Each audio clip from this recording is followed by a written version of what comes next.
News alert India. शासन किया, तुम्हारे साथ मिलकर शासन किया। कोई इतिहास में एक भी घटनाक्रम दिखा दे जहाँ किसी गुजर की खून ने देश के साथ गद्दारी की हो, कोई एक खून दिखा दे। हमने अपनी बहन बेटियों का सौदा नहीं किया है, हमने नहीं किया अपनी बहन बेटियों का सौदा। हमारे इस खून से वो जन्मी है जिन्होंने अपने बच्चे की बलि चढ़ा दी तुम्हारे साम्राज्य को बचाने के लिए। और आज तुम कहते हो कि हमारा इतिहास क्या है? कभी बन के तो दिखाओ बन के। जोधाबाई कौन थी वो कन्याएं हमारी बहन बेटी थी वो, लेकिन अपनी एक छोटी रियासत को बचाने के लिए बरकबी आदि अकबर से रिश्तेदारी कर ली। कोई एक नहीं, बहुत सारे ऐसे उदाहरण है।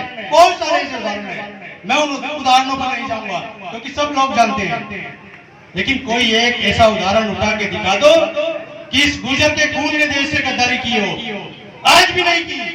जब अंग्रेजी हुकूमत भारत के अंदर आई तब भी हमारे ऊपर क्रिमिनल एक्ट लगा।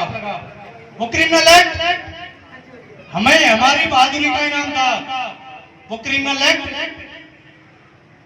जब हम यहां से सुनेटी करकड़ी से कांगेर रेडी पे जाएंगे तो हमें संबंधित चौकी पर जानकारी देकर जाना पड़ेगा।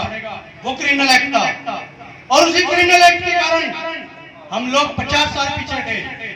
जो हमें कहते हैं भैंस चोर है, हमने भैंसें चुराई है, अंग्रेजों की भैंसें चुराई है, अंग्रेजों के खजाने लूटने का काम किया। आज हम कुंजा बहादुरपुर से आए हैं अभी, जहां पर 152 शहीद एक साथ फांसी पर लटकाए गए थे। हमारा इतिहास ये है। मनानी के अंदर, भांकला के अंदर आजादी की क्रांति की लड़ाई में जब हमारे लोगों ने अंग्रेजों के हथियारों से भरी हुई रेलगाड़ी को लूटा तो अंग्रेजों ने हमारा दमन किया। और जब देश आजाद हुआ तो भारत सरकार ने कहा कि जिन्होंने अंग्रेजों से लड़ाई लड़ी है, जिन्होंने क्रांति की है, उनको चिन्हित करो और उनको सम्मानित करो। और वो लोग जो सरकार में बैठे हुए थे जब उन गांवों में गए तो उस समय भी हमारे लोगों को लगा कि शायद ये हमारी दमनकारी नीतियों के कारण हमारा दमन करने के लिए यहाँ पे आए हैं। तो वहां पर जो दर्जी बैठे हुए थे रोहिला समाज के, उन्होंने पूछा कि साहब क्या बात है, क्यों आए हो आप? उन्होंने कहा कि जो क्रांतिकारी थे उनको सम्मानित करना है। तो उन्होंने सारे दर्जियों के नाम लिखवा दिए और वो दर्जी सारे क्रांतिकारी बन गए और हमारे लोग में से ये इतिहास रहा है क्योंकि हम मुख्य धारा से हटे थे। ये तो कहना बड़ा आसान है कि भैंस चोर है। अरे भाई, आपकी राजपूत राइफल किसने बनाई? अंग्रेजों ने बनाई। क्यों बनाई? इनाम दिया। हमें तो वो इनाम नहीं मिला। इसलिए नहीं मिला क्योंकि हमने तो अंग्रेजों के साथ लड़ाई लड़ी। जिन्होंने अंग्रेजों से हाथ मिलाया उनको इनाम मिल गया। किसी को रियासत दे दी, किसी को राइफल दे दी, किसी को कुछ दे दिया। हमारे लोग तो ऐसे रह गए, मुख्य धारा से हट गए, जंगलों में चले गए। क्या ये बात सच नहीं है? आप लोगों ने भी पढ़ा होगा कि महाराणा प्रताप जब जंगलों में चले गए थे तो भीलों की सेना के साथ मिलकर हल्दी घाटी का युद्ध लड़ा था। क्या आप लोगों को पता नहीं है? कहां गए थे वो राजपूत? वो अकबर की सेना की ओर से लड़ाई लड़ रहे थे मान सिंह के नेतृत्व में। क्या आप लोग नहीं जानते इस बात को? और ये कौन है जो फेसबुक पर बैठकर हमारी बहन बेटियों को गाली देता है?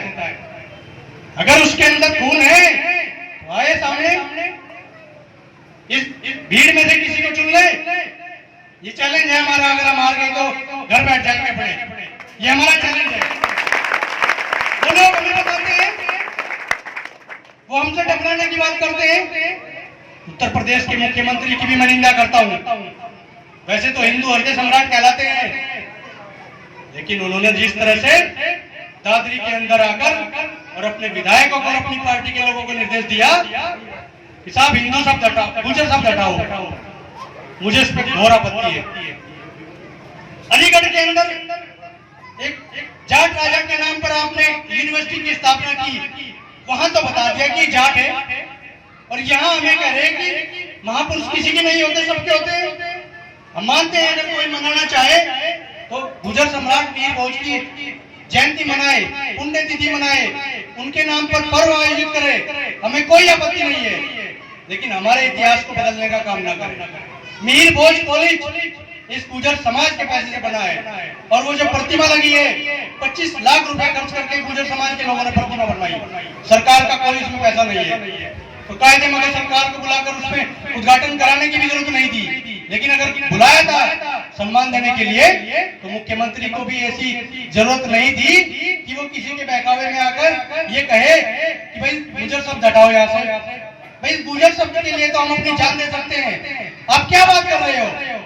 अगर हम गुर्जर शब्द हटेगा तो इस सरकार को बदल देंगे हम। ये सरकार हमारी बनाई हुई सरकार है। सहारनपुर के अंदर 7 विधानसभा, 4 विधानसभा ऐसी है जिनमें गुर्जर बाहुल्य है। उन्हीं में बीजेपी के विधायक बने। जहाँ पे गुर्जर कम थे वहां के नहीं भागे। कौन भागे उनसे? हम तो नहीं भागे। जब हमने साथ दिया, आज हमारे साथ देने का वक्त आया तो आपने कहा कि जातिवादी ना करो, जाति सूचक शब्द हटा दो। क्यों हटा दे भाई? मुझे घोर आपत्ति है इस चीज की। ये तो हम सब लोग बैठ कर तय करेंगे कि आगे क्या करना है। लेकिन अभी जो ज्यादा जरूरी है, 300 से ज्यादा गांव गुर्जरों के हैं। 300 से ज्यादा गांव गुर्जरों के साथ हर गांव के अंदर इस तरह के बोर्ड लगे हुए होने चाहिए। हर गांव में इस तरह के प्रोग्राम होने चाहिए जो हमें इतिहास चोर बताते हैं। हम उनको इतिहास लिखकर दिखाएंगे। मैं आप सब लोगों युवा साथियों के माध्यम से आह्वान करना चाहता हूं कि हम एक बड़ी प्रतिमा अपने जिले सहारनपुर के अंदर भी लगाएंगे। उसमें भी हम सब लोगों को आपका सहयोग और समर्थन चाहिएगा। उसके लिए आप सब लोग तैयार रहना। और इन्हीं शुभकामनाओं के साथ जो यहाँ पर लिखा हुआ है, 2 तरफ समुद्र, एक तरफ हिमालय, चौथी ओर शुभम, गुर्जर प्रतिहार थे। हर बार दुश्मन को दिमाग, गुर्जर ऐसे प्रहार थे। मैं सच को वायरल करने की मुहिम का हिस्सा बने। बड़ी और ताज़ा खबरों के लिए हमारे चैनल को सब्सक्राइब कर बेल आइकन जरूर क्लिक करें। अपने विचार कमेंट बॉक्स में दें। अगर आपको खबर पसंद आती है तो अधिक से अधिक शेयर करें।